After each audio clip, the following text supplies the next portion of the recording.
Hello बच्चों, कैसे हैं आप सब? I hope you all are fine. जैसे कि आप सब जानते हैं कि आज हमारा सॉलिड स्टेट का लेक्चर 3 है, जिसमें हम लोग क्रिस्टलाइन सॉलिड से रिलेटेड बेसिकली कुछ जनरल टर्म्स पढ़ेंगे, यूनिट सेल्स की चर्चा करेंगे, उसके टाइप्स को देखेंगे। क्लियर है? ठीक है। तो आज का लेक्चर बहुत इंपॉर्टेंट होने वाला है आगे के इस चैप्टर के पार्ट के लिए, क्योंकि अगर आपको आज का लेक्चर नहीं समझेगा, आप आज का लेक्चर प्रॉपर्ली नहीं देखेंगे, नहीं नोट डाउन करेंगे, इसके नोट्स नहीं प्रॉपर्ली बनाएंगे, तो आगे के लेक्चर्स में आपको दिक्कत होगी। ठीक है। तो हम लोग क्या करते हैं, आज के लेक्चर को बहुत ही डिटेल्ड वे में समझते हैं और इसके बाद के लेक्चर में से रिलेटेड प्रॉब्लम्स भी करेंगे, क्योंकि प्रॉब्लम्स इसके बाद ही स्टार्ट हो जाएंगे हमारे। ठीक है, चलिए आइए। तो हमारा आज का मुद्दा क्या है बच्चों? आज का हमारा मुद्दा है जनरल टर्म्स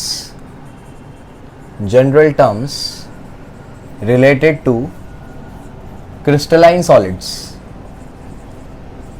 ठीक है, क्रिस्टलाइन सॉलिड से रिलेटेड हम लोगों को क्या करना है, कुछ जनरल टर्म्स पढ़ाना है हमको। सबकी तैयारी करनी, बोर्ड्स की भी तैयारी करनी, एंट्रेंस की भी तैयारी करनी, तो बहुत सिस्टमैटिकली आपको मैं लेकर के जा रहा हूं। तो जैसे जैसे मैं आपको लेकर के जा रहा हूं वैसे वैसे लेक्चर को देखते जाइए, आपको यहीं कहीं याद करवा दूंगा लेक्चर में। ठीक है, क्लियर है? तो अभी जो है हम लोग आगे बढ़ते हैं general terms related to crystalline solids में। सबसे पहले, जैसे आपको पहले भी बता चुका हूं मैं कि इस चैप्टर में हमको क्रिस्टलाइन सॉलिड्स के बारे में ही पढ़ना है, अमॉर्फस के बारे में नहीं पढ़ना है इस चैप्टर में। समझ आ रही बात? ठीक है ना? तो क्रिस्टलाइन सॉलिड्स में जो जनरल टर्म्स हैं, उसमें सबसे पहला टर्म जो है आपको पढ़ना है वो है स्पेस लैटिस। सबसे पहला क्या पढ़ना है आपको? Space lattice. ये स्पेस लैटिस क्या होता है? तो ये अगर आप क्या कर देंगे ना, आप अगर 3 डायमेंशन में पॉइंट्स को अरेंज कर देंगे, पॉइंट्स को, डॉट्स होते हैं, पॉइंट्स होते हैं, तो अगर आप क्या कर देंगे 3 डायमेंशन मतलब एक्स में, वाई में और जेड में, 3D में अगर आप क्या कर देंगे, पॉइंट्स को अरेंज कर देंगे, तो उसी को क्या बोलेंगे? Space lattice. तो स्पेस लैटिस होता क्या है? 3 dimensional 3D regular arrangement of points in space. जब मैं 3D बोल चुका हूं तो स्पेस लिखने की जरूरत नहीं है, लेकिन फिर भी इंग्लिश के सेंटेंस को पूरा करने के लिए लिख दिया मैंने। 3 dimensional regular arrangement of points in space, इसी को क्या कहते हैं? स्पेस लैटिस कहते हैं। जैसे एग्जांपल के तौर पे यहां पर कुछ पॉइंट्स क्या है मेरे पास, अरेंज्ड है। ठीक है, ऐसे मैंने क्या कर दिए, पॉइंट्स को अरेंज कर दिया। इसके एग्जैक्टली नीचे भी हो सकता है, दोनों के बीच में भी हो सकता है, कैसे भी हो सकता है। तो ऐसे मैंने क्या कर दिया, पॉइंट्स को अरेंज कर दिया, तो ये क्या बन जाएगा? स्पेस लैटिस बन जाएगा। ठीक है, आप बोलेंगे सर ये तो 2D है। बच्चों, इसके पीछे भी एक पॉइंट है और इसके आगे भी एक पॉइंट है। समझ आ रहा है क्या बोल रहा है? नहीं, इसके ऊपर भी पॉइंट्स हैं, इसके पीछे भी पॉइंट्स हैं। क्लियर है? बात समझ में आ रही? क्लियर है ना? तो इस तरीके से याद रखिएगा, ये पीछे वाला पॉइंट है और ये आगे वाला पॉइंट है। ठीक है, क्लियर है? तो अगर हम लोग क्या कर देंगे, 3 डायमेंशन में पॉइंट्स को अरेंज कर देंगे, तो हम उसको क्या बोलेंगे? स्पेस लैटिस बोलेंगे। बात समझ में आ रही? क्लियर है? तो उसको कहा जाता है स्पेस लैटिस, या फिर सिर्फ लैटिस भी बोलते हैं, लेकिन फिलहाल जो प्रॉपर टर्म्स है जो एनसीईआरटी वगैरह में आपको मिलेगा वो मैं आपको करा रहा हूं। एनसीईआरटी और स्टेट की टेक्स्ट बुक के टर्मिनोलॉजीज में थोड़ा सा डिफरेंस है। कंसेप्ट में तो डिफरेंस हो ही नहीं सकता, कंसेप्ट तो पूरा यूनिवर्सल होता है, लेकिन जो आपका टर्मिनोलॉजीज है उसमें थोड़ा थोड़ा डिफरेंस है। जहां जहां पर डिफरेंस आएगा मैं आपको दोनों बताऊंगा, ताकि आपकी दोनों तैयारी हो जाए, नेशनल लेवल की भी और स्टेट लेवल की भी। क्लियर हुआ? तो सबसे पहला टर्म समझ में आया। सबसे पहला टर्म क्या है? Space lattice. अगर हम लोग क्या कर देंगे, पॉइंट्स को 3 डायमेंशंस में अरेंज कर देंगे, तो हम क्या बोलेंगे? ये स्पेस लैटिस है। बात समझ में आ गई? अब एक और चीज इसी में बता देता हूं मैं। स्पेस लैटिस का हर एक पॉइंट जो है वो कहलाता है लैटिस पॉइंट। क्या कहलाता है? लैटिस पॉइंट या फिर लैटिस साइट। समझ आ रहा है क्या बोल रहा हूं मैं? स्पेस लैटिस का हर एक पॉइंट क्या कहलाता है? स्पेस लैटिस का हर एक पॉइंट कहलाता है लैटिस पॉइंट या फिर लैटिस साइट।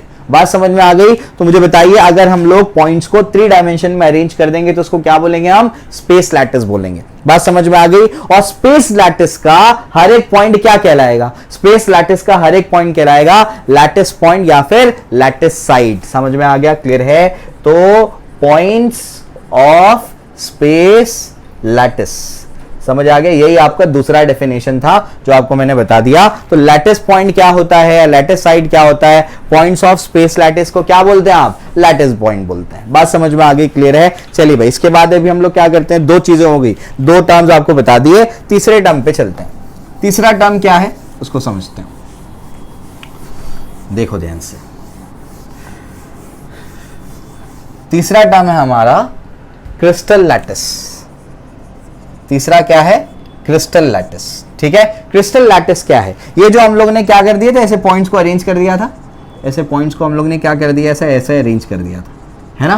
तो ये जो पॉइंट्स हैं ये तो अभी खाली थे, इन पे कुछ भी नहीं रखा हुआ था।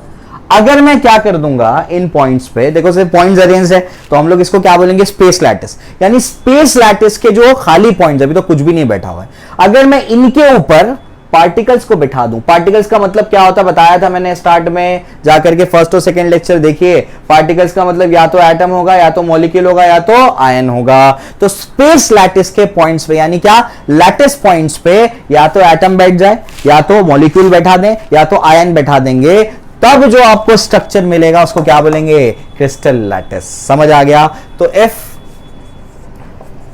Points of space lattice, points of space lattice क्या होता है, ये होते हैं आपके लैटिस पॉइंट्स। ठीक है, पॉइंट्स ऑफ स्पेस लैटिस यानी lattice points are replaced by particles. और पार्टिकल्स का मतलब क्या है बच्चों, एटम्स, मॉलिक्यूल्स और ions. Then crystal lattice is obtained. समझ आ रहा है क्या बोल रहा हूं मैं। तो अगर आप क्या कर देंगे, स्पेस लैटिस के जो पॉइंट्स है यानी लैटिस पॉइंट्स पे अगर आप एटम, मॉलिक्यूल या आयन को बिठा देंगे तो क्या हो जाएगा, वो बन जाएगा आपका क्रिस्टल लैटिस। समझ आ रहा है क्या बोल रहा हूं मैं। इसका ये मतलब हुआ, इसका ये मतलब हुआ कि यहां पर जो है, देखिए ध्यान से, आपकी टेक्स्ट बुक की टर्मिनोलॉजी थोड़ा सा बता दूं मैं आपको, एनसीईआरटी ये टर्म इस्तेमाल नहीं कर रहा। यहां पर जो एटम्स है ना, यानी जो पार्टिकल्स है ना, आपकी टेक्स्ट बुक उसको कहती है बेसिस। क्या कहती है इसको, बेसिस। समझ आ गया। तो क्रिस्टल लैटिस किससे मिलके बना है बताओ, क्रिस्टल लैटिस। अगर मैं क्या करता हूं, स्पेस लैटिस लेता हूं, क्या करता हूं, स्पेस लैटिस लेता हूं, प्लस क्या करता हूं, बेसिस लेता हूं। स्पेस लैटिस यानी क्या, 3D अरेंजमेंट ऑफ पॉइंट्स। समझ में आ गया, 3D अरेंजमेंट ऑफ क्या, पॉइंट्स। ठीक है, क्लियर है। और बेसिस मतलब क्या, आपके पार्टिकल्स। पार्टिकल्स का मतलब क्या, एटम, आयंस और मॉलिक्यूल। तो लैटिस, स्पेस लैटिस के साथ में बेसिस को आपने रखा, स्पेस लैटिस के ऊपर आपने क्या कर दिया, स्पेस लैटिस के पॉइंट्स पे, लैटिस पॉइंट्स पे आपने बेसिस रखा, मतलब पार्टिकल्स रखा। तो ये दोनों मिलकर के आपको क्या देंगे, क्रिस्टल लैटिस। बात समझ में आ गई, क्लियर है। तो ये होता है आपका क्रिस्टल लैटिस। क्लियर हो गया। तो याद रखेंगे आप लोग, आपकी टेक्स्ट बुक में, स्टेट बोर्ड की टेक्स्ट बुक में, महाराष्ट्र स्टेट बोर्ड की टेक्स्ट बुक में, वहां पर पार्टिकल्स को क्या बोला गया है, बेसिस बोला गया है। समझ आया, क्लियर है। ये स्टैंडर्ड है। आप अगर आर के बब्बर पूरी पढ़ेंगे या आप दूसरी किताब पढ़ देंगे, S O Pillai solid state physics पे, इतनी मोटी किताब है, उसमें भी बेसिस वर्ड आपको मिलेगा। तो स्टैंडर्ड वर्ड है, कोई इधर उधर से लिया हुआ वर्ड नहीं है। तो जो एक्स्ट्रा टर्मिनोलॉजी वो भी आपको मैं बता रहा हूं कि यहां पर बेसिस मतलब क्या है, पार्टिकल्स है। तो अगर हम लोग क्या कर देंगे बताओ, सबसे पहले क्या पढ़ाया, सबसे पहले तुमको पढ़ाया मैंने क्या, स्पेस लैटिस। क्या होता है स्पेस लैटिस, अगर हम लोग क्या कर देंगे, पॉइंट्स को 3 डायमेंशन में अरेंज कर देंगे तो क्या बन जाएगा, स्पेस लैटिस बन जाएगा। वो स्पेस लैटिस का हर एक पॉइंट क्या कहलाता है बताओ, लैटिस पॉइंट कहलाता है। उस लैटिस पॉइंट पे अगर हम लोग क्या कर देंगे, एटम को बिठा देंगे तो क्या बन जाएगा, space lattice. Space lattice will convert to crystal lattice, को हम लोग क्रिस्टल लैटिस बोलेंगे। बात समझ में आ रही है। एग्जांपल से समझाने की कोशिश करता हूं मैं। जैसे अपने पास एक क्लासरूम है, ठीक है, उस क्लासरूम में क्या कर दिया अपन ने, बेंचेस की जगह चेयर्स लगा दी। जैसे हमारी क्लास पे ऐसा है में क्या है, बेंचेस नहीं है, क्या हमारे पास चेयर्स हैं। तो हमने क्या कर दिया, हमारे क्लासरूम में हमने क्या कर दिया, चेयर्स लगा दी। ठीक है ना। तो जब सिर्फ चेयर्स लगी हुई है तो वो क्या है, वो स्पेस लैटिस है। समझ आ रहा है क्या बोल रहा हूं मैं। अलग अलग जगह पर क्या रखी हुई है, यहां पर चेयर्स रखी हुई है, तो वो क्या है, स्पेस लैटिस है। उस स्पेस लैटिस पे, यानी चेयर क्या है हमारा, चेयर हमारा लैटिस पॉइंट है। समझ आ गया। पूरा का पूरा रूम क्या कहलाएगा, पूरा रूम कहलाएगा आपका स्पेस लैटिस। समझ आ गया, क्लियर है। और जब आप क्या कर देंगे, उस चेयर पे बच्चों को बिठा देंगे तो बच्चे क्या है, बेसिस। समझ आ गया। तो जब बच्चे उस पर बैठ जाएंगे तो वो स्पेस लैटिस नहीं रहेगा, वो क्या कहलाएगा, क्रिस्टल लैटिस कहलाएगा। बात समझ में आ गई, क्लियर है। तो एक बार फिर से बताता हूं कि हमारे एग्जाम्पल में क्या है, हमारा जो रूम है वो क्या है, स्पेस लैटिस है। वो क्या है, स्पेस लैटिस है, जिसमें हमारी जो चेयर्स है वो क्या है, लैटिस पॉइंट्स है। क्या है वो, लैटिस पॉइंट्स। और हमारे बेसिस क्या है, हमारे स्टूडेंट्स जो है वो क्या है, बेसिस। बेसिस मतलब क्या, पार्टिकल्स। पार्टिकल्स मतलब क्या, एटम्स, आयन और मॉलिक्यूल्स। समझ आ रहा है, क्लियर है। तो हम लोग क्या करते हैं, हमारे पास जब खाली क्लास है तो क्या है, वो स्पेस लैटिस, जिसमें चेयर क्या है, आपका लैटिस पॉइंट या लैटिस साइड। और जिसमें जब जाकर के बच्चे बैठ जाएंगे तो क्या हो गया, वो बन जाएगा क्रिस्टल लैटिस। समझ आ गया? बच्चे को क्या बोला गया है, यानी पार्टिकल को क्या बोला गया है, आपका बेसिस बोला गया है। तो ये एग्जांपल्स बिल्कुल आपके दिमाग में बैठा देगा कि क्या है स्पेस लैटिस, किसको बोलेंगे आप लोग, क्या क्रिस्टल लैटिस, क्या होगा आपका लैटिस पॉइंट। ये सब हम लोग क्यों पढ़ रहे हैं?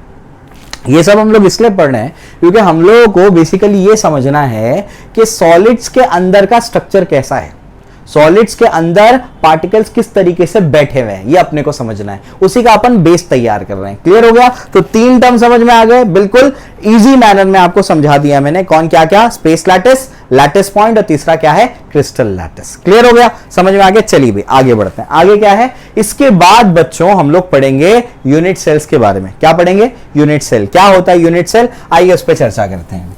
ठीक है, तो 3 टर्म्स आपको बता दिए मैंने, अब चौथा टर्म बताने जा रहा हूं मैं। चौथा टर्म क्या है हमारा, यूनिट सेल। ठीक है, चलिए भाई आइए। तो चौथा हमारा टर्म क्या है, चौथा हमारा टर्म है यूनिट सेल। ये चैप्टर की जान है भाई, ये अगर नहीं समझ में आएगा तो आगे जाकर के दिक्कत होगी, इसको समझना जरूरी है। यूनिट सेल क्या होता है? यूनिट सेल किसी भी स्ट्रक्चर का वो सबसे छोटा यूनिट होता है जिसको बार बार रिपीट करने पे आपको पूरा स्ट्रक्चर मिल जाता है। क्या कह रहा हूं मैं, वापस से सुनिए। किसी भी स्ट्रक्चर का वो सबसे छोटा यूनिट होता है जिसको बार बार रिपीट करने पर आपको पूरा स्ट्रक्चर मिल जाता है। क्या मतलब, एग्जाम्पल देखते हैं। एग्जाम्पल के तौर पे हम लोग क्या करते हैं, अगर हम लोग आसपास की दीवार ले लें तो हमारी जो दीवार है, हमारी जो वॉल है, वो वॉल किससे बनी है, वॉल बनी है ईंट से। किससे बनी है वॉल, वॉल ईंट से बनी है। तो ईंट क्या है, सबसे छोटा। ईंट को बार बार रिपीट करूंगा तो क्या होगा, पूरी दीवार मिल जाएगी। तो सबसे छोटा स्ट्रक्चर क्या है, सबसे छोटा स्ट्रक्चर हमारा ईंट है। तो हमारी दीवार का, हमारी वॉल का यूनिट सेल क्या है, ईंट, हमारा ब्रिक।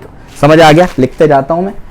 ठीक है, यहां पर हमारे वॉल का जो यूनिट सेल है वो क्या है, वो ब्रिक है।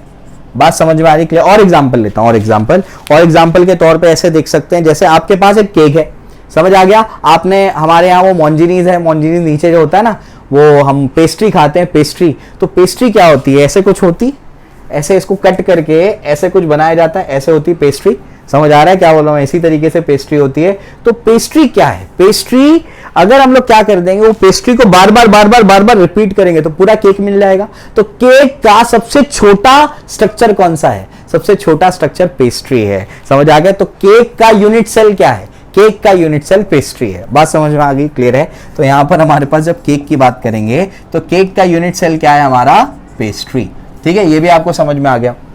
इसके बाद और एग्जाम्पल ले सकते हैं। और एग्जाम्पल के तौर पे वो एक बहुत कॉमन एग्जाम्पल है वो रूबिक्स क्यूब का। हमारा एक बच्चा है अजानी मेहदी, वो स्पीड क्यूबर है, वो बहुत तेजी से क्या करता है, रूबिक्स क्यूब को सॉल्व करता है। तो वो रूबिक्स क्यूब आपने देखा होगा, वो अलग अलग कलर के क्या होते हैं, क्यूब्स होते हैं। अगर आपने वो बड़ा वाला क्यूब देखा होगा तो वो छोटे छोटे क्यूब से बना होता है। तो अगर मैं क्या करूंगा, आपसे पूछता हूं कि उसका यूनिट सेल क्या है, वो रूबिक्स क्यूब का यूनिट सेल क्या है, तो आप क्या बोलेंगे, सर वो छोटा वाला क्यूब। बात समझ में आ रही क्या बोल रहा हूं मैं? अगर आप छोटे वाले क्यूब को क्या कर देंगे, ऐसे रिपीट करेंगे तो क्या बन जाएगा, वो बड़ा क्यूब बन जाएगा। क्लियर है? बात समझ में आ रही है? तो रूबिक्स क्यूब का वो स्मॉल क्यूब क्या है, वो स्मॉल क्यूब उसका यूनिट सेल है। बात समझ में आ रही है? तो रूबिक्स क्यूब का जो सबसे छोटा होता है, स्मॉल क्यूब है ना, वो उसका क्या है, यूनिट सेल है। बात समझ में आ रही? क्लियर है? तो कोई भी स्ट्रक्चर का जो सबसे छोटा स्ट्रक्चर होता है, सबसे छोटा, जिसको बार बार रिपीट करने पर क्या हो जाएगा, पूरा क्रिस्टल आपको मिल जाएगा, पूरा स्ट्रक्चर आपको मिल जाएगा, तो उसको हम लोग क्या बोलेंगे, उसको हम लोग यूनिट सेल बोलेंगे। बात समझ में आ गई? क्लियर है? अब हम लोग ये सब क्यों पढ़ रहे हैं? यूनिट सेल पढ़ने का रीजन ये है कि अगर हमको क्या करना है, मान लो कि मुझे क्या करना है, मुझे ना दीवार की स्टडी करनी है कि भाई कितनी स्ट्रेंथ है, कितनी थिकनेस है। तो मैं क्या करूंगा, पूरी दीवार की स्टडी थोड़ी करूंगा। मैं जाकर के क्या करूंगा, वो ईंट एक निकालूंगा और उसकी स्टडी करना शुरू कर दूंगा। उसी से मुझे अंदाजा हो जाएगा कि इसकी स्ट्रेंथ क्या है, इसकी थिकनेस क्या है, एक्सेट्रा एक्सेट्रा सारी चीजें। तो हम लोग क्या करते हैं, जब हम लोग को इतनी बड़ी चीज स्टडी करनी है तो हम पूरा स्टडी नहीं करते हैं, हम क्या करते हैं, उसके छोटे से पार्ट को स्टडी कर लेते हैं। बात समझ में आ रही है? मुझे केक को टेस्ट करना है तो पूरा केक थोड़ी खा लूंगा मैं जाकर के, मैं क्या करूंगा, उसका एक पेस्ट्री निकाल करके टेस्ट करूंगा। बात समझ में आ रही है? इस तरीके से रूबिक्स क्यूब में भी अगर हम लोगों को क्या करना है, जिसको अगर स्टडी करना है तो मैं क्या करूंगा, छोटा सा उसका क्यूब निकाल करके उसकी स्टडी कर लूंगा, क्योंकि इसकी जो प्रॉपर्टी होगी वो सारे क्यूब्स की प्रॉपर्टी होगी। समझ आ गया? यही खास बात होती है। जब हम क्या करेंगे, एक और एग्जांपल अगर आप चाहते हैं, और एग्जांपल देता हूं मैं। जैसे आपको मान लीजिए कि आपको 100 पेंसिल लेनी है जाकर के, अगर आप 100 पेंसिल लेना चाहते हैं तो आप क्या 100 की 100 पेंसिल लिख करके देखेंगे, चेक करके देखेंगे, शार्प करके लिख करके देखेंगे? उसको नहीं देखेंगे। आप एक या दो को चेक करेंगे, उसके बाद क्या करेंगे, बाकी 100 उठा लेंगे। उसमें कोई डिफेक्टिव निकल गया वो अलग बात है। समझ आ रहा है? किस्मत से कोई डिफेक्टिव निकल गया तो निकल गया, लेकिन हम पूरी की पूरी 100 चेक नहीं करते बैठेंगे। और एग्जांपल के तौर पे अगर आप मिठाई की दुकान पे जाते हैं मिठाई लेने के लिए, तो अगर आपको मान लीजिए आपको बादाम का हलवा चाहिए, तो पूरा थाला खुद थोड़ी खा लेंगे आप बादाम के हलवे का। आप क्या करेंगे, आप थोड़ा सा उसको टेस्ट करेंगे, वो इसका क्या बन जाएगा, यूनिट सेल। तो बिल्कुल वैसे ही जब मुझे कोई सॉलिड की स्टडी करनी है तो पूरे सॉलिड की स्टडी करते मैं नहीं बैठूंगा, मैं उसमें से एक छोटा सा हिस्सा काट करके निकालूंगा, जिसको रिपीट करने से पूरा सॉलिड बन जाता है। मैं वो छोटे से हिस्से की स्टडी कर लूंगा तो पूरे सॉलिड की स्टडी हो जाएगी। बात समझ में आ रही? क्लियर है? जैसे पेस्ट्री खा लूंगा तो पूरे केक का अंदाजा हो जाएगा। बात समझ में आ गई? क्लियर है? इसीलिए यूनिट सेल को समझना जरूरी है। क्लियर हुआ? आई थिंक मैंने इतने एग्जांपल्स दे दिए कि दिमाग में बैठ गया होगा कि यूनिट सेल क्या है और हमको क्यों इसकी जरूरत है। ठीक है ना? तो यूनिट सेल क्या होता है? यूनिट सेल होता है smallest repeating structure of a crystal lattice. एक क्रिस्टल लैटिस का जो सबसे स्मॉलेस्ट रिपीटिंग स्ट्रक्चर होता है, उसी को आप क्या कहते हैं, उसी को आप यूनिट सेल कहते हैं। बात समझ में आ रही? अगर आप, मैंने वही कहा, वापस से कहता हूं, कोई भी आप सॉलिड लेंगे, उसमें से आप क्या करेंगे, झांक करके देखेंगे और उसमें से वो हिस्सा कट करके बाहर निकालेंगे जो बार बार क्या हो रहा होगा, रिपीट हो रहा होगा। उसी छोटे से हिस्से को आप क्या बोलेंगे, यूनिट सेल बोलेंगे। बात समझ में आ गई? क्लियर है? तो यूनिट सेल एक बहुत ही अहम चीज है जिसको आपको बहुत डिटेल में पढ़ना है। अब हम लोग क्या करेंगे, इसी के ऊपर आगे चर्चा को बढ़ाएंगे। यूनिट सेल के टाइप्स बताऊंगा, लेकिन पहले अरेंजमेंट समझाता हूं मैं इसका। यहां तक समझ में आ गया? तो आज आपको कितने टर्म्स पढ़ाए मैंने? आज आपको 4 टर्म्स पढ़ाए मैंने। कौन कौन से 4 टर्म्स हैं? सबसे पहला कौन सा है? सबसे पहला हमने क्या पढ़ा, स्पेस लैटिस। क्या होता है space lattice? 3 dimensional arrangement of regular arrangement of points in space, उसको क्या बोलते हैं, स्पेस लैटिस। स्पेस लैटिस का हर एक पॉइंट क्या कहलाएगा, लैटिस पॉइंट। लैटिस पॉइंट पे क्या रख सकते हैं, एटम रख सकते हैं। एटम को क्या बोला जाता है, बेसिस भी बोला जाता है। बात समझ में आ रही? क्लियर है? इसके अलावा यूनिट सेल क्या होता है, कोई भी क्रिस्टल लैटिस का जो सबसे छोटा रिपीटिंग स्ट्रक्चर होता है उसी को आप लोग क्या बोलेंगे, यूनिट सेल बोलेंगे। हम पूरे सॉलिड की स्टडी करेंगे क्या, नहीं, हम क्या करेंगे, छोटे से स्ट्रक्चर की यानी यूनिट सेल की स्टडी कर लेंगे। हमको पूरे सॉलिड का अंदाजा हो जाएगा, उसी की स्टडी हम लोग कर लेंगे सॉलिड के उससे। ठीक है? क्लियर हो गया? चलो भाई, ये भी अपने को समझ में आता है। अब यूनिट सेल के टाइप्स होते हैं, एक होता है प्रिमिटिव, एक होता है नॉन प्रिमिटिव। नॉन प्रिमिटिव मतलब centre, body centre, face centre, end centre, edge centre, वो मैं आपको कराऊंगा। लेकिन पहले मैं आपको वो कौन सा कराऊंगा, क्यूबिक रोम्बोहेड्रल कराऊंगा। क्यों, उसका इंपॉर्टेंस है, वो आपको समझाऊंगा मैं ऐसा क्यों करा रहा हूं। पहले मैं आपको वो क्लासिफिकेशन कराऊंगा। 2 टाइप की क्लासिफिकेशन है, पहले आपको ये क्लासिफिकेशन कराता हूं, फिर मैं आपको दूसरा क्लासिफिकेशन कराता हूं। कुछ नहीं छोड़ूंगा, मैं सब कराऊंगा, बस देखते रहिए। ठीक है? चलिए, यहां तक आपको समझ में आ गया होगा, आगे बढ़ते हैं। आगे क्या है इसके बाद, नेक्स्ट उसको आप समझने की कोशिश करते हैं। अब जो है मैं आपको क्या बताने जा रहा हूं, different types of lattices. Lattices मतलब क्या होता है, अरेंजमेंट ऑफ पॉइंट्स। क्या होता है लैटिसेस, अरेंजमेंट ऑफ पॉइंट्स, इसको लैटिसेस कहते हैं। तो डिफरेंट टाइप्स ऑफ लैटिसेस यानी आसान भाषा में अरेंजमेंट ऑफ पॉइंट्स। पॉइंट्स को क्यों अरेंज करना है, अरे पॉइंट्स को अरेंज करेंगे तभी तो उस पर एटम बैठा पाएंगे, एटम बैठा पाएंगे तभी तो समझ में आएगा सॉलिड का स्ट्रक्चर अंदर से कैसा है। इसीलिए तो अरेंजमेंट ऑफ पॉइंट्स अभी आपको मैं सिखाने जा रहा हूं, ये आगे जा करके हम लोग को पैकिंग में काम आएगा। ठीक है? चलो भाई, तो बहुत डिटेल में समझाने जा रहा हूं मैं, आइए इसको समझते हैं। बुक में सब डायरेक्ट दिया हुआ है, भी आप लोग इससे क्लियरली समझ जाएंगे। ठीक है? चलिए भाई, तो हमको एंट्रेंस का पार्ट भी कवर करना है, वो भी कवर हो रहा है, बोर्ड्स का भी आपका कवर हो रहा है, दोनों आपका कवर हो जाता है। नेशनल लेवल के एंट्रेंस का कवर कर रहा हूं, सब कवर हो जाएगा, आप बस ध्यान से देखिए इसको। तो डिफरेंट टाइप्स ऑफ लैटिसेस यानी अरेंजमेंट ऑफ पॉइंट्स, या फिर अरेंजमेंट ऑफ पॉइंट्स। एटम्स को यानी पॉइंट्स को कैसे अरेंज करेंगे, पॉइंट्स पे तो एटम ही बैठेगा। ठीक है ना? चलो भाई, आइए। सबसे पहला इसको कहते हैं 1D लैटिस, यानी 1D अरेंजमेंट ऑफ पॉइंट्स। इसको अभी हम लोग क्या करने जा रहे हैं, पहले वो आपको एग्जांपल से समझाऊं मैं। जैसे मान लो कि कोई ठेले वाला किसी ठेले पर संतरे या मौसम्बी या नींबू अरेंज करेगा। समझ आ रहा है क्या बोल रहा हूं मैं? ध्यान से सुनिए, हम क्या करने जा रहे हैं। जैसे कोई ठेले वाला अपने ठेले पे क्या करता है, नींबू संतरा मौसम्बी अरेंज करता है, हम वही करने जा रहे हैं।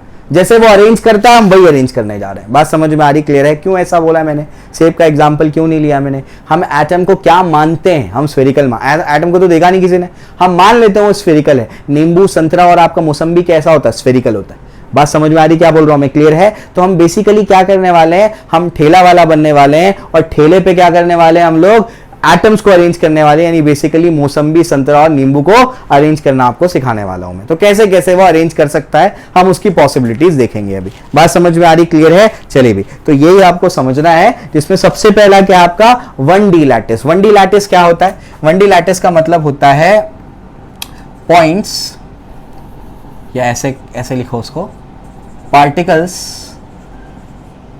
Arranged in a line. किसी लाइन में पार्टिकल को अरेंज कर दिया मैंने, ठीक है? यहां पर पार्टिकल्स, तो आप एग्जांपल के तौर पे क्या समझ लेना, संतरा मौसम्बी या नींबू। तो नींबू संतरा या मौसम्बी को क्या कर दिया, एक लाइन में अरेंज कर दिया आपने। समझ आ गया, क्लियर है? तो अगर आप एक लाइन में अरेंज कर देंगे इसको, तो लाइन ऐसे भी हो सकती है, लाइन ऐसे भी हो सकती है, कैसे भी अरेंज कर दो। तो आप अगर एक लाइन में अरेंज कर देंगे इन लोगों को, किसको, एटम्स को। पार्टिकल्स का मतलब क्या बताया मैंने, एटम्स, मॉलिक्यूल्स या आयंस को।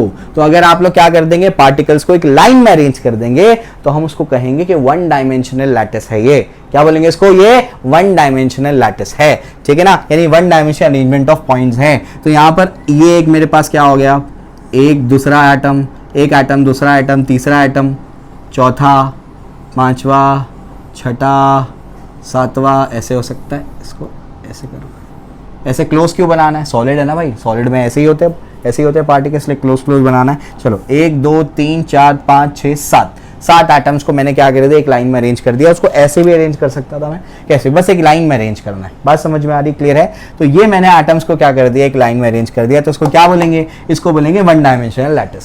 समझ आ गया?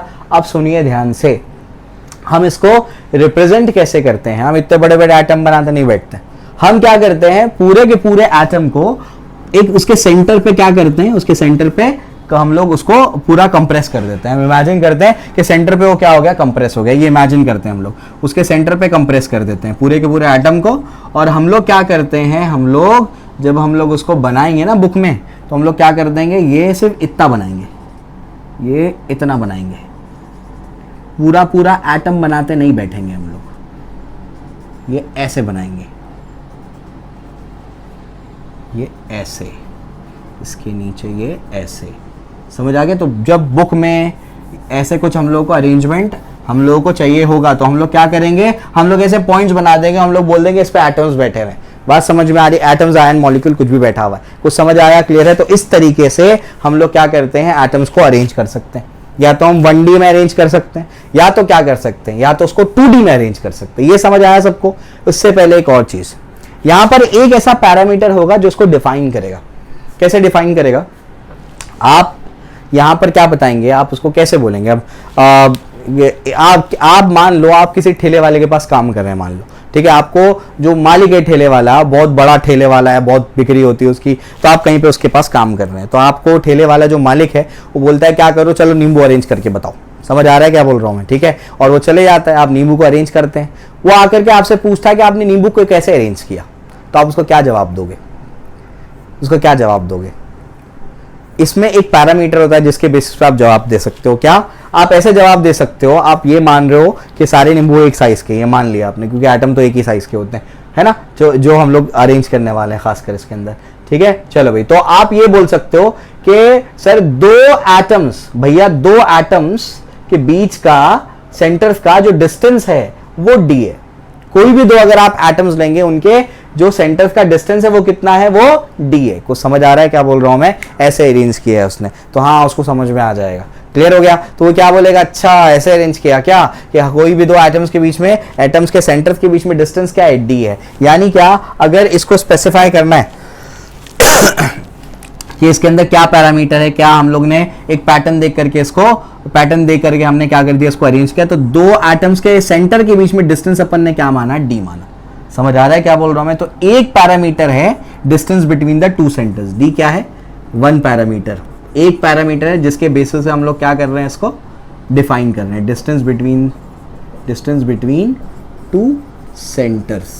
समझ में आ गया? क्लियर है? Two consecutive centres of the atoms. समझ आया? क्लियर है? तो इस तरीके से हमने इसको अरेंज कर दिया। क्लियर हो गया? बात समझ में आ गई? ठीक है ना? चलो भाई, तो ये हो गया 1D लैटिस। अब दूसरे तरीके से अगर आपको अरेंज करने कहा जाए, आपको कहा जाए कि आप नींबू को ऐसा ऐसा मत अरेंज करो, दूसरी तरीके से अरेंज करके बताओ, अब दूसरी तरीके से आप कैसे अरेंज कर सकते हैं? तो आप 2 डायमेंशन में अरेंज कर सकते हैं। कैसे? चलो भाई मैं बताता हूं। ये हो गया। अब इसको ऐसे समझाता हूं मैं कि आप क्या कर सकते हैं। अब आप क्या कर सकते हैं, अब आप इसको 2D में कैसे अरेंज कर सकते हैं। आप कुछ नींबू को यहां रखेंगे, कुछ नींबू को यहां रखेंगे, यानी क्या? Particles arranged in a plane. समझ आ रहा है क्या बोल रहा हूं मैं? सेकंड जो है आपका, वह आपका है 2D लैटिस। तो आप पहले तो नींबू को बिल्कुल सीधा लगा रहे थे, अब आप क्या कर रहे हैं? नींबू को सीधा नहीं लगा रहे, अब आप क्या कर रहे हैं? नींबू को ऐसा भी लगा रहे, ऐसा भी लगा रहे, ये प्लेन में आप उसको अरेंज कर रहे हैं। बात समझ में आ रही? क्लियर है? तो आप क्या कर रहे हैं? आप इसको एक प्लेन में अरेंज कर रहे हैं, ऐसे अरेंज कर रहे हैं आप उसको। समझ आ रहा है? तो ये जो बनेगा ना, ये बनेगा आपका 2D अरेंजमेंट।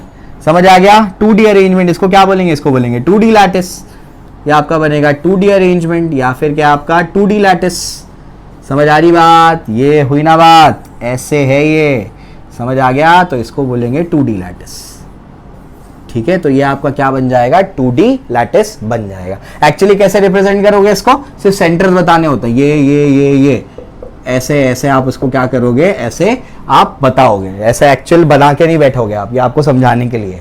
क्लियर है? समझ आ गया? ठीक है, तो या तो आप उसको लाइन में अरेंज करोगे, या तो क्या कर दोगे? पूरे प्लेन में अरेंज करोगे। समझ आ गया? दूसरा तरीका ये है। अब इसको कैसे आप डिफाइन करोगे? वहां तो 2 के बीच का डिस्टेंस बता दिया था कि दोनों के बीच में डिस्टेंस मान लो 4 का है। समझ आ गया? 3 का है, 2 का है, कुछ भी हो सकता है। डी का डिस्टेंस माना।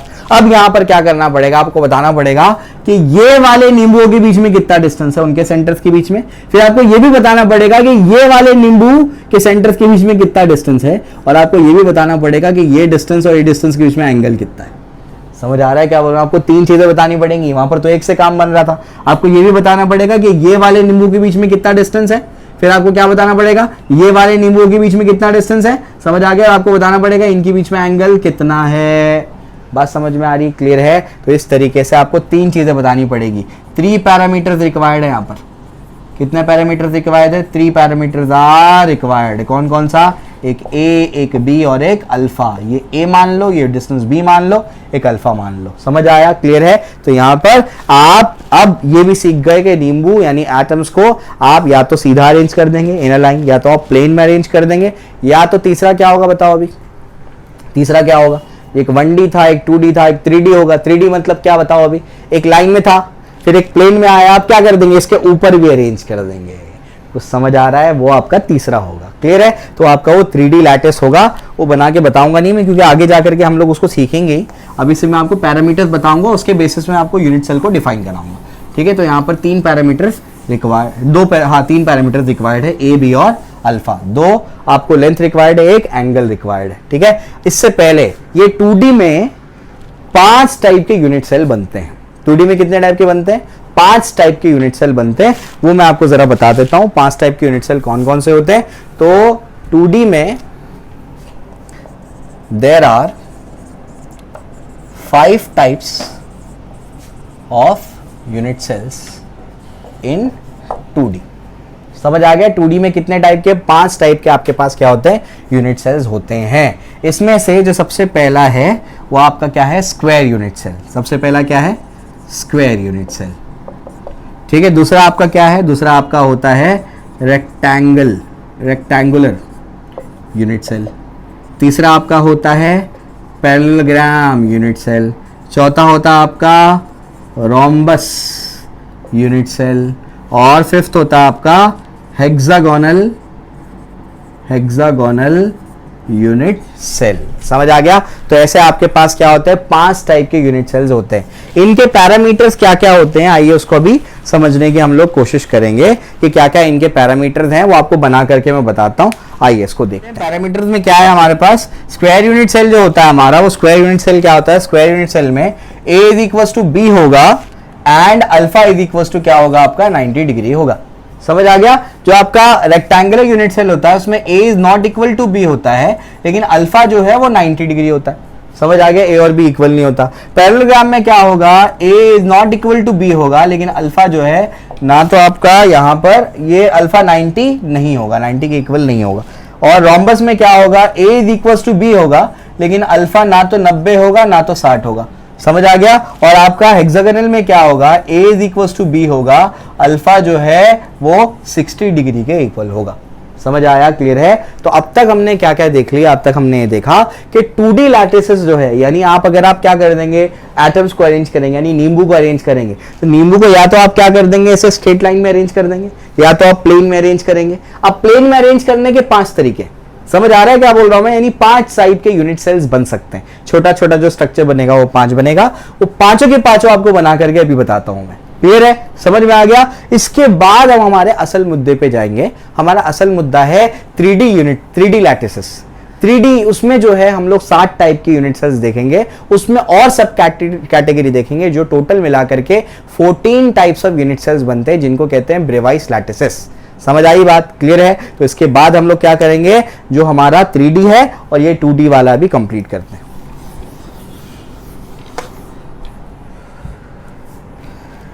ठीक है, चलिए।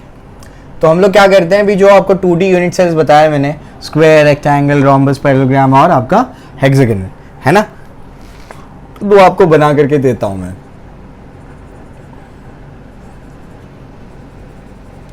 ठीक है, फिर हम लोग 3D में उसको समझेंगे कि 3D में क्या क्या यूनिट सेल्स बनते हैं।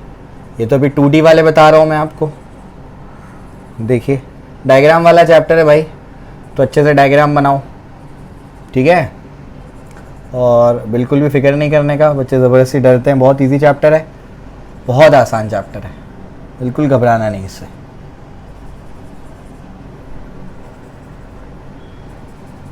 ठीक है, तो इसमें अभी हम लोग 4 तो इसमें बना देंगे, जो 5th होगा वो अलग से बनाऊंगा मैं। ठीक है, सबसे पहला तो हमारा ये वाला यूनिट सेल, ये वाला क्या है, ये स्क्वायर यूनिट सेल है। स्क्वायर यूनिट सेल में क्या होगा, A is equals to B, और आपका अल्फा क्या है 90। देखो A और B क्या है, इसमें इक्वल है, अल्फा क्या है 90 है। समझ आ गया। तो ये आपका क्या है, स्क्वायर यूनिट सेल। क्लियर हो गया। इसके बाद आपका क्या होगा, इसके बाद आपका ये है रेक्टेंगुलर यूनिट सेल। ठीक है, ये क्या आपका रेक्टेंगुलर यूनिट सेल। इसके अंदर क्या होगा, इसके अंदर A is not equal to B, A और B इक्वल नहीं है, लेकिन अल्फा क्या है, अल्फा जो है वो आपका 90 है। ये आपका क्या है, रेक्टेंगुलर यूनिट सेल। क्लियर हो गया। इसके बाद आपका पैरेललोग्राम वाला यूनिट सेल। पैरेललोग्राम कैसे होगा, ये ऐसे होगा, समझ में आ गया, ये इस तरीके से पैरेललोग्राम, ये एक यूनिट सेल बन सकता है। A is not equal to B, alpha not equal to 90। बात समझ में आ रही, क्लियर है। इसके बाद क्या हो सकता है, इसके बाद आपका एक रोम्बस बन सकता है। क्या बन सकता है, रोम्बस, है ना। तो रोम्बस कुछ इस तरीके से बन सकता है, ऐसे ऐसे बना दिया मैंने रोम्बस। क्लियर हो गया। ठीक है, तो इसमें क्या होगा, A is equal to B, लेकिन अल्फा ना तो 90 है ना तो 60 डिग्री है। समझ आ गया, क्लियर है। ये आपका क्या है, रोम्बस है। ये 4 हो गए। और 5th वाला जो होगा वो क्या होगा, 5th वाला जो है वो आपका हेक्सागोनल है। तो हेक्सागोनल में क्या होगा, इसके थोड़ा सा अरेंजमेंट अलग होता है, इन 2 पॉइंट्स के बीच में एक पॉइंट होता है, तभी आप उसको प्रॉपरली बना पाएंगे। ठीक है, ऐसे। तो ये आपका क्या है, हेक्सागोनल। तो हेक्सागोनल कुछ इस तरीके से बना देता हूं मैं आपके लिए, ये ऐसे। इसमें A is equals to B होता है और अल्फा क्या होता है 60 डिग्री होता है। ये आपका क्या होता है, हेक्सागोनल यूनिट सेल। समझ आ गया। तो इस तरीके से जब आप क्या करेंगे, 2D लैटिस को देखेंगे, तो आपके पास सिर्फ 5 तरीके के क्या बन सकते हैं, यूनिट सेल बन सकते हैं। इसका एग्जांपल, जैसे घर में जो वॉलपेपर्स लगे हुए होते हैं वो 2D यूनिट सेल्स हैं, या फिर जो टाइल्स लगी होती हैं वो क्या है, 2D unit cell. 2D plane में होती हैं, तो टाइल्स क्या है, 2D यूनिट सेल। समझ आ रहा है क्या बोल रहा हूँ। या तो वो रोम्बस की शेप की हो सकती है, या तो वो स्क्वायर, या तो रेक्टेंगल, या तो आपका पैरेललोग्राम। समझ में आ गया। तो हेक्सागन, बात समझ में आ रही, क्लियर है। तो ऐसे आपके जो टाइल्ड फ्लोर्स होते हैं ना, टाइल्ड फ्लोर्स हो गए, टाइल्ड वॉल्स हो गई, टाइल्ड फ्लोर्स, टाइल्ड वॉल्स, ये सब के सब क्या है, आपके 2D लैटिस है, 2D अरेंजमेंट है। तो उसमें जो एक आपकी टाइल होती है, वो एक टाइल क्या कहलाएगी, वो आपके एक यूनिट सेल कहलाएगी। बात समझ में आ रही, क्लियर है? तो इस तरीके से हमारे पास 2D हो गया। अब हम असल मुद्दे पे जा रहे हैं। असल मुद्दा क्या है? असल मुद्दा है 3D lattice, 3D arrangement of points, 3D arrangement of atoms. वही हमको एक्चुअली करना है। समझ आ रहा है क्या बोल रहा हूं मैं? ठीक है, तो ये तो बेस बनाने के लिए था, ये भी आपको समझा दिया मैंने। 5 टाइप के इसके यूनिट सेल्स होते हैं। 3D में 7 टाइप्स होते हैं और साथ में और कैटेगरी होती है। टोटल 14 टाइप के उसमें यूनिट सेल्स होते हैं 3D में। समझ आ रहा है क्या बोल रहा हूं मैं? ठीक है ना? चलो भाई आ जाओ। तो 1D में तो बिल्कुल सीधा सीधा था, बिल्कुल सीधा सीधा अरेंज कर दो। 2D में कितने टाइप के यूनिट सेल्स पॉसिबल है? 5 टाइप के यूनिट सेल्स पॉसिबल है। समझ आ गया? और 3D में कितने टाइप के पॉसिबल है? 7 है, साथ में सब कैटेगरी मिला करके 14 टाइप की यूनिट सेल्स प्रेजेंट है, पॉसिबल है। तो आइए तीसरा वाला अभी हम लोग देखते हैं। तो तीसरा वाला क्या है? तीसरा वाला है 3D लैटिस। तीसरा वाला क्या है? 3D lattice. 3D लैटिस क्या है? पॉइंट्स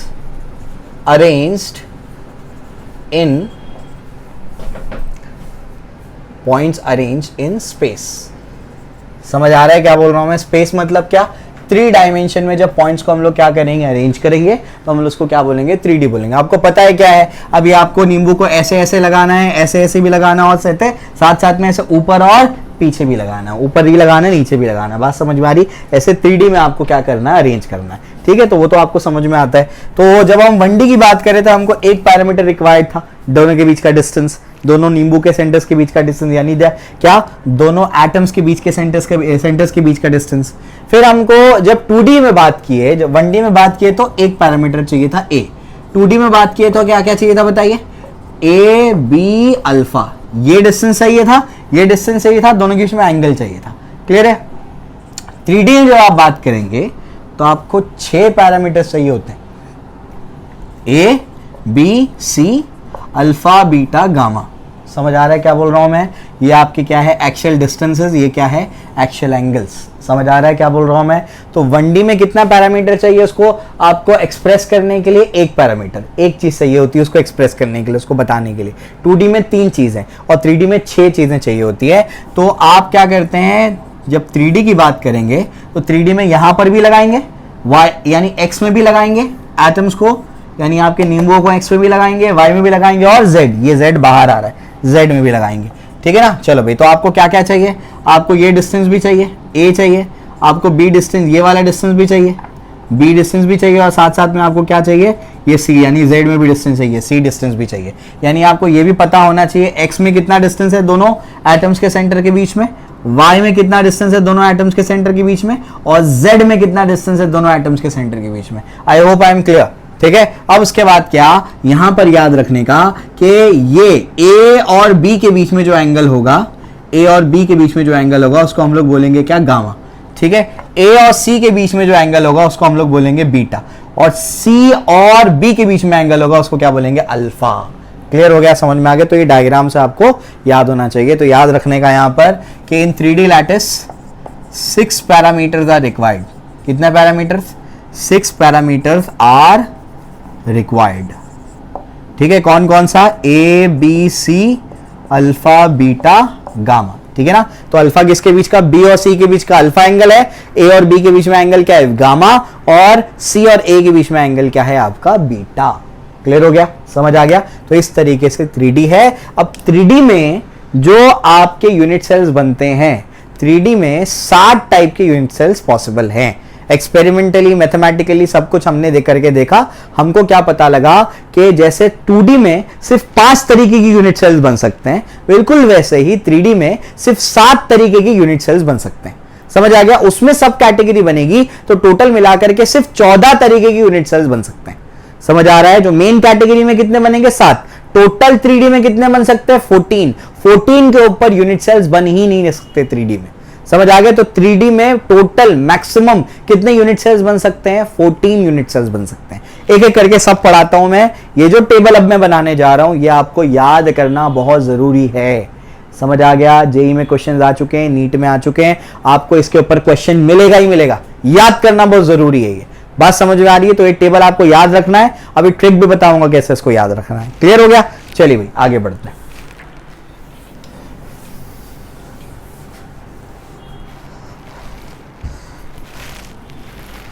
ओके बच्चों, तो अब हम लोग जो 14 टाइप की यूनिट सेल्स हैं उनको हम लोग देखेंगे। उसके लिए एक टेबल आपको याद रखना है। उस टेबल को याद करने की मैं आपको ट्रिक बताता हूं। उन 14 यूनिट सेल्स को ब्रेवाइस लैटिसेस भी कहा जाता है। समझ आ रहा है क्या बोल रहा हूं मैं? ठीक है, तो उन 14 को याद रखना जरूरी है, क्योंकि जेई में, नीट में इसके ऊपर सवाल आपको मिलेंगे। 2002 में जेई में इसके ऊपर क्वेश्चन आया था, तो आप लोग बिल्कुल भी इसको हल्के में ना लेंगे, बहुत इंपॉर्टेंट चीज़ है।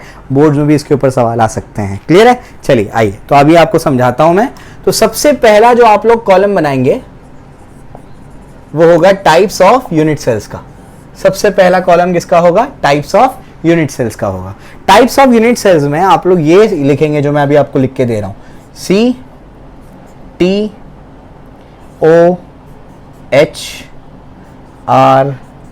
RMT। ठीक है, इसमें से ये अपना सेपरेट होगा, ये तीनों को एक साथ ग्रुप बना दो, ये दोनों का ग्रुप बना दो, ये अपना सेपरेट होगा। ठीक है, आप बोलेंगे सर ये कैसे याद रखना है? अभी बताता हूं मैं। आप जा रहे हैं किसी चाय वाले की दुकान पे, तो वहां पर आप बोलते हैं कि चाय तो गर्म थी, तो आप क्या बोल रहे हैं? आप बोल रहे हैं चाय तो गर्म थी।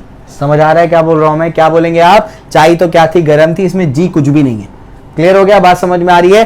तो मतलब TOH, तो समझ में आ गया, याद रखेंगे। तो चाय तो गर्म थी, इससे आप लोग याद रखेंगे, जिसमें जी कुछ भी नहीं है। तो इसमें आप लोग ऐसे याद रखेंगे। देखिए, चाय का C आ रहा है, फिर उसके बाद T आ रहा है, फिर O आ रहा है, फिर H आ रहा है, फिर G कुछ भी नहीं है, R आ रहा है, M आ रहा है और T आ रहा है। कुछ समझ आ गया? T कुछ समझ आया? क्लियर है? तो याद कैसे रखना है इसको? चाय तो गर्म थी। क्लियर हो गया? ठीक है ना? तो इस तरीके से आपको क्या हो जाएगा? ये सीक्वेंस याद हो जाएगा। ये सीक्वेंस में लिखने से टेबल आसानी से बन जाएगा आपका।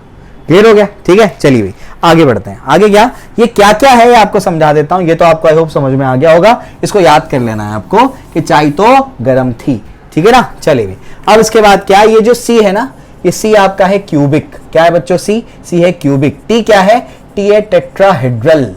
T क्या चीज है? टेट्राहेड्रल आपका यूनिट सेल। O क्या है? O है आपका ऑर्थोरोम्बिक।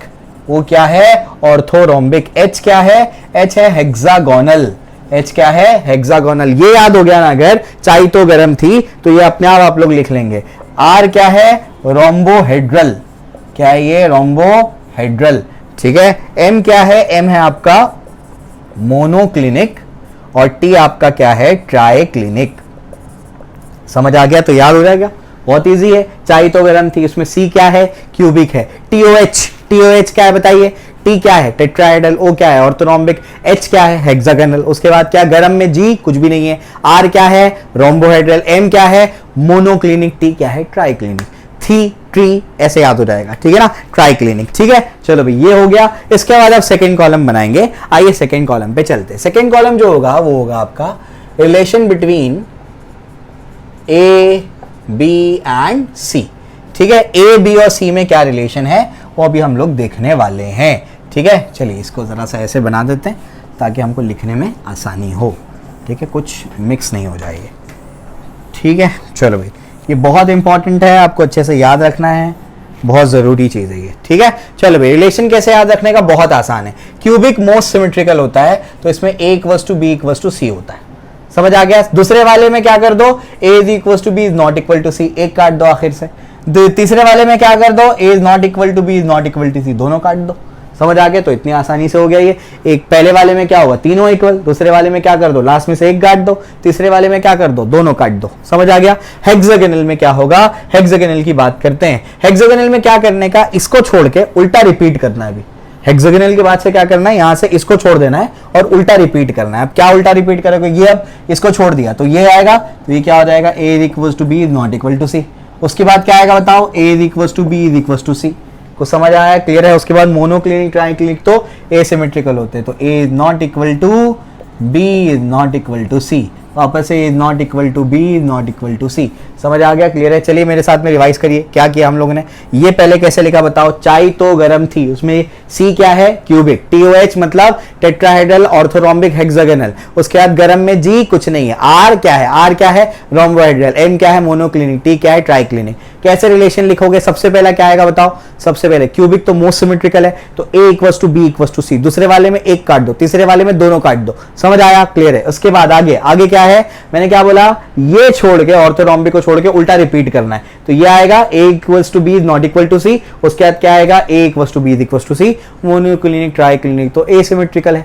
समझ आ रहा है क्या बोल रहा हूं मैं, तो तीनों के तीनों क्या होंगे इसमें, नॉट इक्वल। क्लियर हो गया, ठीक है, चलिए भी आगे बढ़ते हैं। आगे क्या है इसके बाद, नेक्स्ट जो है आपका वो है value of alpha beta and gamma. Alpha beta gamma का अब आपको क्या करना है, वैल्यू लिखना है। अब मैं आपको समझाता हूं कैसे है। पहले तीन में अल्फा बीटा गामा तीनों की 90 है, इतना आसान है। Alpha equals to beta equals to gamma equals to 90, कितना आसान है। Alpha equals to beta equals to gamma equals to 90, वापस से alpha equals to beta equals to gamma equals to 90, तीनों के तीनों क्या हो गए, 90 के इक्वल है। समझ आया, क्लियर है। इसके बाद हेक्सागोनल में आपको याद क्या रखना है, ध्यान से सुनिए। हेक्सागोनल में आपको याद ये रखना है कि एक एंगल 120 का होगा, गामा क्या होगा, 120 का होगा, बाकी दोनों 90 का होगा, याद रखना है। हेक्सागोनल में एक एंगल क्या होगा, 120 का होगा, तो alpha equals to beta equals to 90 और गामा इक्वस टू क्या होगा, 120। समझ आ गया, याद रखने में आसानी हो जाएगी। उसके बाद रोम्बोइडल में याद रखिए ये तीनों इक्वल है, ध्यान रखिए ये तीनों इक्वल है, तो वहां तीनों भी इक्वल है, alpha equals to beta equals to gamma, लेकिन वो तीनों 90 के इक्वल नहीं है। तीनों आपस में इक्वल है लेकिन 90 के इक्वल नहीं है। समझ आया, क्लियर है, ऐसे याद हो जाएगा। इसका क्या करेंगे, इसको थोड़ा सा याद रखना होता है। Alpha equals to beta equals to, यहां पर आपके पास क्या है 90, लेकिन गामा इज नॉट इक्वल, ये alpha equals to gamma equals to 90, लेकिन beta is not equal to 90 होता है। समझ आया, क्लियर है, इसको याद रखना होता है आपको, ठीक है। उसके बाद ये तो एसिमेट्रिकल है, मतलब कुछ भी इक्वल नहीं है 90 के, ना इक्वल है ना 90 के इक्वल है। समझ आया, क्लियर है, तो इस तरीके से आपको ये याद हो जाएगा। क्लियर हो गया, कोई दिक्कत नहीं है, इतनी आसानी से आप इसको याद कर सकते हैं। चलिए वापस से देखते हैं, शुरुआत करते हैं। हमने क्या किया, सबसे पहले क्या बोला आपको मैंने, सबसे पहले आपको बोला मैंने चाय तो गर्म थी, यानी CTOH, फिर GRM, जी कुछ नहीं, RM, फिर T, यानी क्या, सबसे पहले क्या आएगा, क्यूबिक, फिर क्या आएगा, टेट्राहेड्रल, फिर क्या आएगा बताओ, ऑर्थोरोम्बिक, फिर क्या है उसके बाद, TOH है, TOH, THO नहीं है, TOH, तो टेट्राहेड्रल, ऑर्थोरोम्बिक, हेक्सागोनल, उसके बाद क्या है, रोम्बोहेड्रल, मोनोक्लिनिक, ट्राइक्लिनिक। क्लियर हो गया, ये हो गया। उसके बाद ABC में रिलेशन कैसे लिखोगे, पहले वाले में A equals to B equals to C, दूसरे वाले में A equals to B is not equals to C, तीसरे वाले में क्या आएगा, A is not equal to B is not equal to C। उसके बाद क्या करना है, हेक्सागोनल में क्या करना है, इसको छोड़ के ऊपर दो रिपीट कर देना है, A equals to B is not equal to C, A equals to B equals to C। उसके बाद क्या आएगा बताओ, उसके बाद दोनों के दोनों एसिमेट्रिकल है, A is not equal to B is not equal to C, दोनों लास्ट में आ जाएगा। अल्फा बीटा गामा में तो बहुत आसान है, पहले तीन तो क्या है, alpha equals to beta equals to gamma equals to 90, पहले तीन तो वही आ जाएंगे। दूसरे वाले में हेक्सागोनल में क्या बोला, एक एंगल को क्या कर देना, गामा को 120, बाकी दोनों 90, कोई दिक्कत नहीं, ये भी याद हो गया। इसके बाद इसमें क्या, यहां तीनों इक्वल है तो वहां तीनों भी इक्वल है, लेकिन वो 90 के इक्वल नहीं है, ये याद रखना है, ठीक है, क्लियर हो गया। इसके बाद यहां पर ये थोड़ा सा आपको याद रखना है, alpha equals to gamma equals to 90 है, लेकिन बीटा 90 नहीं है, और ये तो asymmetrical, alpha is not equal to beta not equal to gamma is not equal to 90। बात समझ में आ गई, इतने आसानी से आप टेबल बना लेंगे, ये बहुत इजीली आपसे बन जाएगा। इसके बाद possible unit cells, possible unit cells. अब ये जो चाय वाला है ना, जो चाय आप पिए, तो ये जो चाय वाला है ये बहुत थोड़ा सा एडवांस चाय वाला है। ये क्या करता है, ये आपको घर पे चाय डिलीवर कर देता है, तो उसका कॉन्टैक्ट नंबर अभी आपको याद करना पड़ेगा, वो कॉन्टैक्ट नंबर याद करा देता हूं। और एक बात, 10 रुपए की चाय को ये 14 रुपए की बेचेगा, कब, जब ये आपके घर पे ला करके डिलीवर करेगा। समझ आ गया, क्लियर है, दोनों का भी रिलेशन समझाता हूं, ठीक है। सबसे पहले इसका नंबर याद करो, उसका नंबर क्या है, 3241121। समझ आ गया, इसका कॉन्टैक्ट नंबर क्या है, 3241121, ये इसका कॉन्टैक्ट नंबर है। इन सबको देखो ऐड करके कितना होगा, 3 2 5 4 9 10 11 12 13 14, ये हो जाएगा 14 रुपए। कुछ समझ आ गया, तो ये इसका कॉन्टैक्ट नंबर हो गया। और ये 14 रुपए क्या करेगा, जब वो होम डिलीवरी करेगा चाय की, तो 10 की चाय 14 में बेचेगा। क्लियर है। अब उसके बाद यहां पर सब के सब में जो पॉसिबल स्ट्रक्चर होंगे उसमें प्रिमिटिव तो होगा ही होगा। प्रिमिटिव यानी क्या, सिंपल वाला तो होना ही है। समझ आ रही बात, ठीक है ना, तो सिंपल वाला तो होना ही है, ठीक है। यहां पर 14, क्लियर है। तो ये अपने पास, अब जिसमें 1 1 है, तो जिसमें 1 1 है उनका तो काम बन गया, सिर्फ एक ही इसमें पॉसिबल था। इसमें 3 पॉसिबल है, कितने पॉसिबल है, 3 पॉसिबल है। किसमें, क्यूबिक में, तो कौन कौन सा है, बॉडी सेंटर और फेस सेंटर। इसमें 2 पॉसिबल है, तो इसमें क्या है, बॉडी सेंटर, ठीक है। इसको अभी आपको पहले बताता हूं मैं, इसको मत करो, इसको 4 करो। इसमें चारों पॉसिबल है, कौन कौन सा, बॉडी सेंटर, फेस सेंटर और एंड सेंटर। क्लियर हो गया, ठीक है ना। अब जो 1 1 वाले उनका तो काम हो गया, इसका भी काम हो गया, बॉडी सेंटर फेस सेंटर, या तो ये आपको याद करना ही है क्यूबिक तो हम लोगों को 95% केसेस में काम आएगा। तो इसमें प्रिमिटिव होता है, बॉडी सेंटर, फेस सेंटर। ऑर्थोरॉम्बिक में तो चारों होता है, primitive, body centre, face centre, end centre. समझ में आ गया? ये भी अपने को याद रहता है। अब यहां पर 2 है, यहां पर 2 है, तो बहुत सिंपल है। मुझे बताओ पहले बी आता है कि ई आता है? पहले बी आता है, तो यहाँ पहले वाले में दोनों में से पहले कौन आ रहा है? टेट्राहेड्रल, तो यहाँ BC लिख दो, और बाद में कौन आ रहा है? 2 वाले में ई आता है, तो इधर पे EC लिख दो। हो गया काम, बन गया टेबल। क्लियर हुआ? कितना आसान है, ठीक है ना? तो ये आपका क्या है, ट्रिक है ये टेबल को याद करने का। आप कम से कम इसको 5 बार प्रैक्टिस करेंगे, 5 बार प्रैक्टिस करेंगे, तब ये पूरा का पूरा टेबल आपको बहुत अच्छे से याद हो जाएगा। अब जो है हम लोग क्यूबिक यूनिट सेल, इससे हम लोग आगे की चर्चा करने वाले हैं। क्लियर है? आई होप आपको ये टेबल समझ में आ गया होगा, आई होप आपको याद करने में आसानी होगी। ठीक है, तो अब ज़्यादा से ज़्यादा दोस्तों तक पहुंचाए इसको, हमारी मेहनत में हमारा साथ दें। Okay, thank you.